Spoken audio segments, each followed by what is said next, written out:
Alright bwana. Ndani ya IAA chuo cha uhasibu Arusha, Tanzania. Bwana, hapa mbele yenu niko na msanii niko na msanii wa kizazi kipya bwana, nimetoka far away na tumekuja tuzungumze naye mawili matatu. Bwana, nisiongee sana, kwanza kama mnavyoona mbele yenu hapa, of course ni artist na kipaji sana, ndio maana niko hapa. Hakika. Bwana, waambiwa Tanzania, wewe unaitwa nani? Mimi naitwa Gabi Master. Mimi naitwa Gabi Master. Unaitwa Gabi Master? Gabi Master. Kwa nini Master? Watu wanapenda sana kuniita Master, ndio mimi nikajiita Gabi Master. Jina langu kamili ni Gabriel. Sana napenda sana nijiite Gabi Master. Master. Manake wewe Master, manake Master kwenye nini?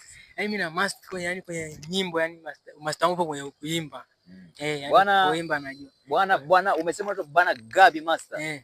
Bwana Gabi Master unajishughulisha na muziki wa unaimba nini yani? Yaani mimi naimba bongo flavor, singeli, hip hop au ni chane kidogo au unasema? Subiri kwanza. Babu, punguza moto. Sasa unajua nini babu?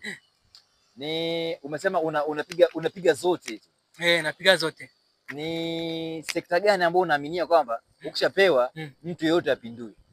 Yaani mimi sasa hivi sekta ambayo naamini sana hip hop au ni chane. Hip hop ya. Onyesha kidogo.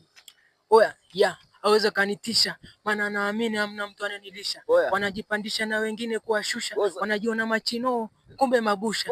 Mimi naimba sina muda kuchekesha, na ngoma yangu nikitoa lazima iwe inatisha. Sio kwamba najikweza, muziki naoweza kuimba na kucheza. Imetosha mwanangu. Imetosha mwanangu. Bwana Gabi Master. Gabi Master ndani ya IAA Arusha. Bwana, kuna ngoma moja nilisikia. Sasa ile